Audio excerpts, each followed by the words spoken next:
আমি প্রিয়াঙ্কা, আপাতত আমি এখন আছি রূপস ক্লিনিকে, আর সেখানে আজকে আমার হবে হেয়ার স্পা। এবার হেয়ার স্পায়ের ডিটেলস হ্যানা ত্যানা সেগুলো তো সব দেবোই। আপাতত আমার হেয়ার ক্লিনিং হচ্ছে, দেখতেই পাচ্ছ শ্যাম্পু চলছে, তাই খুব একটা বেশি কথা বলতে পারছি না, বাদ বাকিটা দেখা হচ্ছে।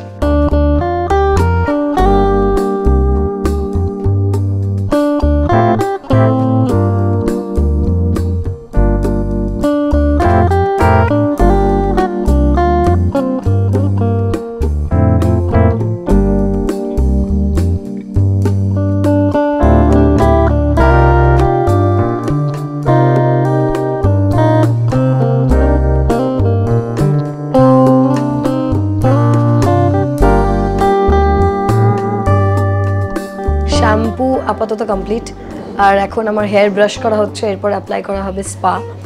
আর এটা আমরা কি করছি, কেরাটিন স্পা। কেরাটিন স্পা পুরোটাই আমি ওদের উপরে ছেড়ে দিয়েছি, আর জয়জিতের উপরে ছেড়ে দিয়েছি। সো দেখা যাক।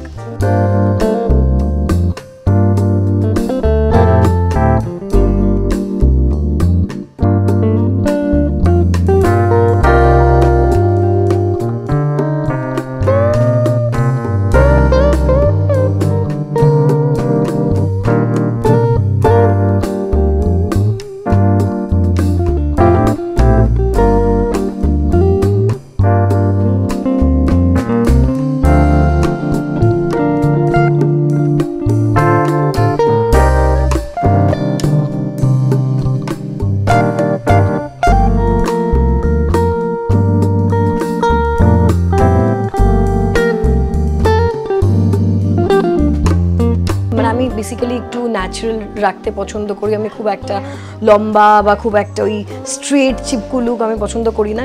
তো সেই জন্য আমাকে এমন কিছু একটা সাজেস্ট করা হয়েছে যেটা আমার চুলটার জন্য একটা নারিশমেন্ট হবে, একটা প্রোটিন হবে, আর যেটা আমার চুলটা অনেক হেলদি দেখতে লাগবে। সো আপনারা একটু অপেক্ষা করুন আমার চুলটা কীরকম দেখতে লাগে, আমি কতটা ফ্লন করতে পারি। So just wait and watch.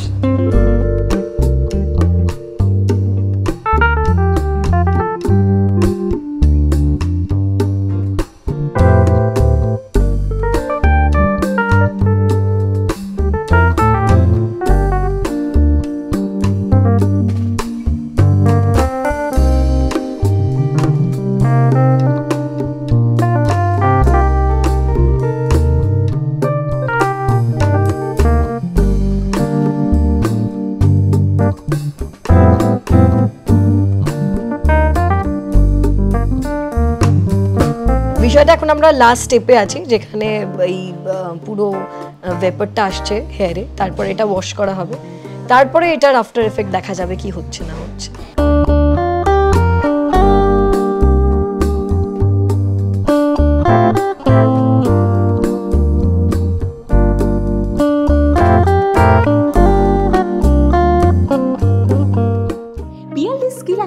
Ramakrishna মিশনের যৌথ উদ্যোগে রোজকার জীবনে হও রোজকেরে থাকছে বিভিন্ন আকর্ষণীয় কোর্সেস। অ্যাডমিশন ওপেন, বিশদে জানতে যোগাযোগ করুন স্ক্রিনে দেওয়া নম্বরে। সো হাই প্রিয়াঙ্কা, আপাতত তোমাকে পেয়ে গেছি তোমার হেয়ারের একটা ট্রিটমেন্টের মধ্যখানে। এটা কি ট্রিটমেন্ট চলছে? এটা এখন চলছে কেরাটিন ট্রিটমেন্ট, আর বেসিক্যালি এটা কেরাটিন স্পা, যেটা একটা হেয়ার নারিশমেন্টের জন্য। তো এই পুরো ট্রিটমেন্টের সবথেকে বেস্ট পার্ট কোনটা লেগেছে? দেখো, আমি তো মাসাজ নিতে খুব ভালোবাসি, তো আমার জন্য বেস্ট পার্ট যদি বলো দেন দ্যাটস দ্য মাসাজ। আচ্ছা, প্রিয়াঙ্কার সবথেকে বড় উইকনেস কি? My family. সবথেকে বড় স্ট্রেংথ? ফ্যামিলি। আচ্ছা, জীবনের সবথেকে বড় একটা লার্নিং এক্সপিরিয়েন্স কি শিখেছো? লার্নিং এক্সপিরিয়েন্স যদি বলো তাহলে সেটা হচ্ছে অলওয়েজ টেক দ্য ডিসিশন, যেটাতে তুমি সবথেকে বেশি ভয় পাচ্ছ সেই ডিসিশনটা নিয়ে নাও and go for it, you will win. Last এরকম কোন ডিসিশনটা নিয়েছো and you don't regret? Bombay shift করাটা আমার একটা খুব বড় ডিসিশন ছিল। আমি 2020 থেকে শিফট করবো ভাবছিলাম, সেটা আমি 24-এ গিয়ে করেছি বিকজ অফ লকডাউন আর কোভিড অ্যান্ড অল। বাট এটা আমার জন্য খুব ড্রাস্টিক একটা চেঞ্জ বলতে পারো, and also I am very happy about it. মুম্বাইতে মোটামুটি কিরকম ধরনের ওয়ার্ক কালচার বুঝছো, কতখানি different? It's like a ocean. মানে আমাদের টলিউড ইন্ডাস্ট্রি যদি একটা ছোট মানে নদী বা যদি পুকুর বলি, দেন দ্যাটস দ্য ওশান, বিকজ ওখানে ওয়ার্ক অপরচুনিটি অনেক বেশি, চ্যালেঞ্জ অনেক বেশি, অ্যান্ড অলসো কম্পিটিশন অনেক বেশি। মুম্বাই বলো বা কলকাতা, এই দু ক্ষেত্রেই এন্টারটেনমেন্ট ইন্ডাস্ট্রির কোন বিষয়টার উপর তুমি সবথেকে বেশি রেগে যাও? রেগে যাই when it comes to politics.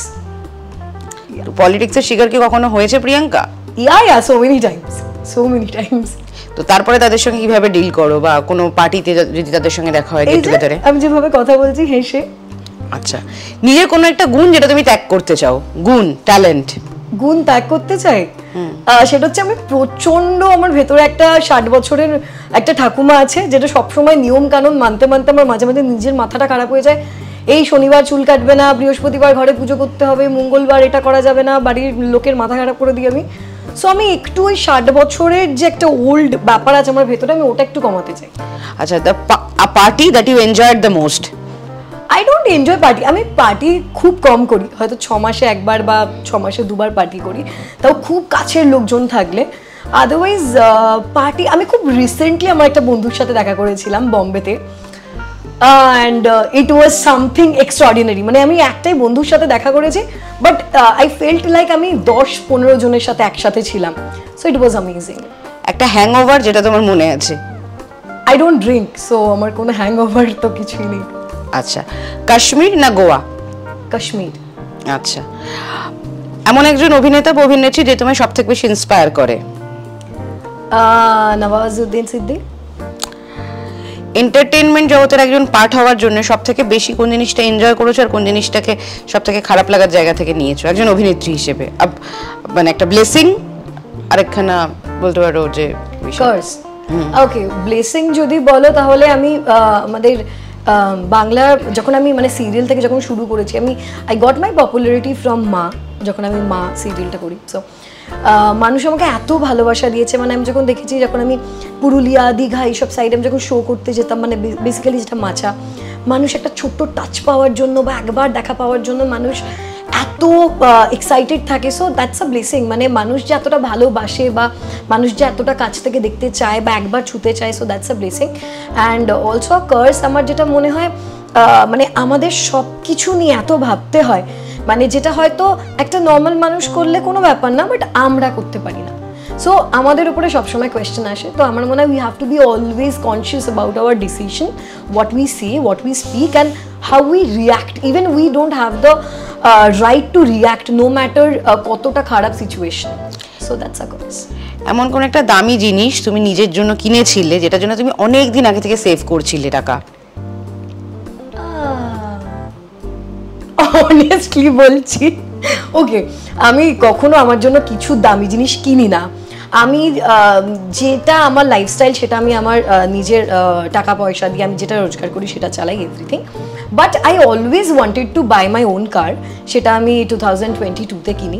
So আমি যেদিন আমার গাড়িটা কিনি, আই ওয়াজ সুপার এক্সাইটেড। কিন্তু আমার জীবনের সব থেকে এক্সপেন্সিভ গিফট বলো বা সব থেকে এক্সপেন্সিভ কার বলো, সেটা সারা জীবন আমার বাবা আমাকে দিয়েছে। And my dad always gives me the princess treatment in my life. কোন জিনিসটা তোমাকে সব থেকে বেশি হাসায়? What makes you smile the most? হাসায় মানে মজার ক্ষেত্রে না আনন্দ? আনন্দের ক্ষেত্রে, মজার ক্ষেত্রে? আনন্দের ক্ষেত্রে আমি প্রত্যেক বছর আমার জন্মদিন নিয়ে খুব এক্সাইটেড থাকি, প্রত্যেক বছর।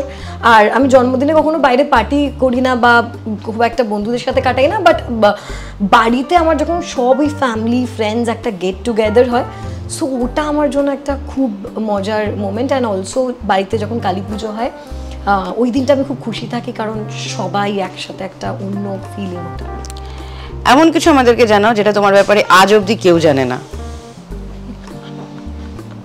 আজ অবধি কেউ জানে না? I don't think I have something যেটা আমার ব্যাপারে কেউ জানে না। I'm a quite open book, not open book, but এমন কিছু নেই যেটা আমার ব্যাপারে আই থিঙ্ক জানে না। আচ্ছা, হিল, ফ্ল্যাট না স্নিকার্স? আর যদি আমাকে প্রচুর ঘুরতে যেতে হয় বা আমি যদি কোনো পাহাড়ে যাই বা কিছু, বা আমি ট্রাভেল করছি, then sneaker, otherwise I'll go for heels. এমন তিনটে জিনিস যে তিনটে জিনিসের বাইরে তুমি থাকতে পারবে না, অ্যাপার্ট ফ্রম ফ্যামিলি ফ্রেন্ডস? ওকে, তিনটে জিনিস। আমার ফোন, এটা নয় যে ফোন ছাড়া মরে যাবো, but phone is a important part of my life.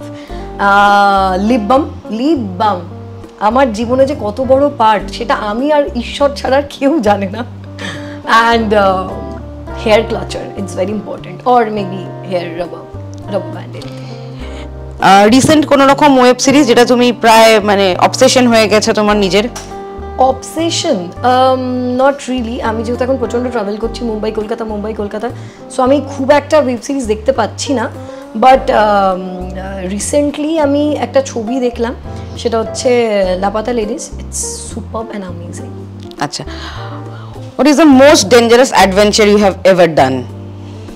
Dangerous adventure, আমি অনেক অ্যাডভেঞ্চারই করেছি। আমি যেমন ফুকেটে গিয়ে সমুদ্রের তলায় গিয়ে ওই মাছ দেখা, মাছকে খাওয়ানো অ্যান্ড এভরিথিং। বাট ওই টাইমটা মনে হচ্ছিল মরে যাবো, বিকজ আমার প্রচণ্ড বাজেভাবে ঠান্ডা লেগে গেছিলো। আর আমাকে যখন সমুদ্রের তলায় ঢুকিয়ে দিয়েছে, আমার মনে হচ্ছিল আমার এক্ষুনি কান দুটো বাস্ট হয়ে যাবে। আমি সেদিনকে খুব ভয় পেয়ে গেছিলাম, মনে হচ্ছিল আমি মরে যাবো। অ্যান্ড অলসো আমার লাদাখে গিয়ে ওই নানান ধরনের অ্যাডভেঞ্চার করা। সো আমি অ্যাডভেঞ্চার প্রচুর করি, আমার জন্য ডেঞ্জারাস কোনোদিনই কিছু ছিল না। তোমার সঙ্গে প্রথম যে মিট করছে, প্রথমবার তোমাকে দেখেই তার মধ্যে কি কি ধারণা তোমাকে নিয়ে তৈরি হতে পারে, যে তোমায় ডিপলি চেনে না? প্রথম দেখে মানে কি ভাবনা তৈরি হতে পারে যে আমাকে চেনে না? সে, আমি যদি তাকে খুব ভালোবাসি বা সে যদি আমার কাছের হয়, তাহলে তো they will be very comfortable, because I know আমি খুব মজা করতে ভালোবাসি, আমি হাসতে ভালোবাসি, আর আমি মানুষকে কমফোর্টেবল ফিল করাতে ভালোবাসি। সো যে আমাকে চিনবে না, আমার মনে হয় দে উইল ফিল লাইক আরে প্রিয়াঙ্কাকে তো দেখে মনে হয় she is not this open, but I am. So they will feel comfortable. তোমার উপর ইউজ করা সবথেকে সেরা একটা পিকআপ লাইন? আমার উপরে ইউজ করা বাবলি ইউ আর লাভলি, এটা আমার উপরে প্রচুর ইউজ করা হয়েছে। ওকে, সো লাভলি হওয়ার জন্য তুমি আরো কিছুটা টাইম নিয়ে নাও, তার কিছুক্ষণ পর আমরা আবার ফেরত আসছি তোমার নিউ লুক নিয়ে।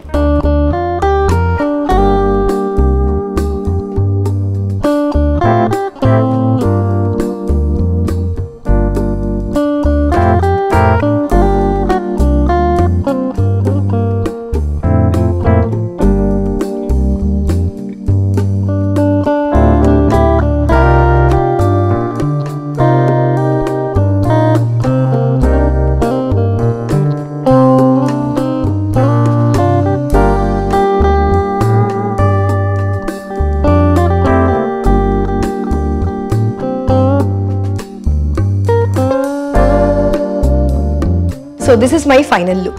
দেখতেই পাচ্ছ, it's completely nourished. I hope you liked it. Yes, you are looking absolutely beautiful. তো এবার আরো কিছু প্রশ্ন আছে তোমার জন্য সিটি সিনেমার তরফ থেকে। Yes. জীবনে পাওয়া সেরা অ্যাডভাইস কি? জীবনে পাওয়া সেরা অ্যাডভাইস হচ্ছে বাবার থেকে পাওয়া, সেটা হচ্ছে জীবনে কোনো কিছুতে ভয় পাবে না, জাস্ট গো ফর ইট। এমন একটা সিনেমা যেটা তুমি সবাইকে রেকমেন্ড করতে চাও দেখার জন্য? There are so many. Laapataa ladies, yeah. আচ্ছা, যদি জীবন একটা গান হয়, তবে তোমার জীবনের গানটার নাম কি? এ বুকে তবু 12 মাস ভালোবাসারই মরশুম। তোমার favourite wrong? Black and white. এমন একটা রং যেটা একসময় পছন্দ করতে কিন্তু এখন করো না, for any reason? I'll go for, এরকম কোনো কালার নেই যেটা আমি লাইক করি না, but red maybe, I love red. এরকম কোনো কালার নেই, আই লাভ, লাইক আমি কালার্স খুব পছন্দ করি। এমন একটা মিষ্টি যেটা তুমি শেষ পাতে সব থেকে পছন্দ করো? গাজরের হালুয়া। এমন একটা স্কিল যেটা তুমি একদম মানে মাস্টার করে নিয়েছো, তুমি সিদ্ধহস্ত ওই কাজটায়? রান্না খুব ভালো রান্না করি আমি। বেস্ট রান্না নিজের হাতে নিজের খাওয়া, আর সবথেকে খারাপ রান্না? বেস্ট রান্না আমি যদি নিজের হাতে বলি তাহলে মাটন কারি আমি অ্যামেজিং রান্না করি। আর খারাপ রান্না, আমি খারাপ রান্না তো করিনি কখনো। জড়িয়ে ধরে না চুমু? হাগ ইজ দ্য বিগেস্ট থেরাপি। আচ্ছা, যদি কখনো ডকুমেন্টারি বানাও, কি নিয়ে সেটা বানাবে? আই থিঙ্ক কি নিয়ে বানাবো, it will be something, আমি এইটুকু বলতে পারি, it will be something romantic but also a family drama. তোমার জীবনের উপর যদি একটা সিনেমা বানানো হয়, সেই সিনেমাটার নাম কি হবে? এটা কখনো ভাবিনি। Live your life. Priyanka Bhattacharya এই নামটা নিচে যদি একটা ট্যাগলাইন ইউজ করা হয়, সেই ট্যাগলাইনটা কি হবে? ট্যাগলাইন? এইসব কি প্রশ্ন বলো তো, ট্যাগলাইন এরকম ভাবে কি বলবো? যেমন আমাকে সবাই বাবলি বলে ডাকে, so I will put Babli. আর তোমাকে এই বাবলি এবং লাভলি লুকটা যে এনেছে, তার সঙ্গে একটু পরিচয় করিয়ে দেবে কি? অফকোর্স, জয়জিৎ চলে এসো। হ্যালো। ইয়েস, সো জয়জিৎ এখানে এসে গেছে, আমি আর জয়জিৎ একসাথে জয়জিৎ বেসিক্যালি ও আমার বহু বছরের খুব ভালো খুব কাছের বন্ধু। আর রূপসের ব্যাপারে কি বলবো, আমি এত বছর ধরে রূপসের সাথে কানেক্টেড বিকজ অফ জয়জিৎ আর বলে দাও তার নাম রূপা। রূপা আজকে আমাদের সাথে নেই, বাট জয়জিৎ আছে।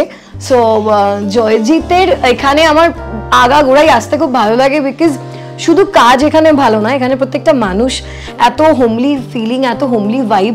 তো আমি খুব পছন্দ করি when people are very much connected and একটা ওই ফ্যামিলি ভাইব থাকে। সো এই কারণেই জয়জিতের সাথে আমি এতটা কানেক্টেড, হ্যাঁ না? একটু তোমার রূপসের ব্যাপারে বলে দাও। রূপসের ব্যাপারে কিছু বলেনি, আমি খালি প্রিয়াঙ্কার ব্যাপারে এটাই বলবো যে প্রিয়াঙ্কা আমার সঙ্গে যেমন বললো অনেকদিন ধরে কানেক্টেড। আর প্রিয়াঙ্কাকে তেমন ঠিক করার মতো আমার কাছে কিছু অস্ত্রশস্ত্র নেই, কারণ প্রিয়াঙ্কা অলরেডি চামকায় সবসময়, বিকজ হেয়ার স্কিন ওর সবসময় ভালো, অনেক জল খায়, অনেক মেনটেন, তাই জন্য খুব একটা মেকআপও করতে হয় না। আমি বাকি অনেক হেরোইনদের সঙ্গে কাজ করি আর তারাও আসে। প্রিয়াঙ্কার ক্ষেত্রে আমি দেখেছি প্রিয়াঙ্কা সবসময় একটা ফ্ললেস স্কিন আর সবসময় একটা পজিটিভ, ওর ভিতরে যে পজিটিভ স্পার্কটা আছে তাই কারণে মনে হয় এতটা সুন্দর আমার মনে হয় সেই কারণে। তো আমরা সব মিলিয়ে মিশিয়ে প্রিয়াঙ্কাকে একটু হালকা এডিট করি, বাকি তো ফিচার্স প্রিয়াঙ্কার ইনবিল্ট আছে। Credit goes to uncle auntie. Jeans বলছো? বলা থাকে, হ্যাঁ আমি জেনেটিক ডিসঅর্ডার আমি বলবো যে এত সুন্দর হওয়াটা। তো এইটাই হলো ব্যাপার প্রিয়াঙ্কার সঙ্গে আমার অনেক দিনের, ব্যাস দ্যাটস ইট।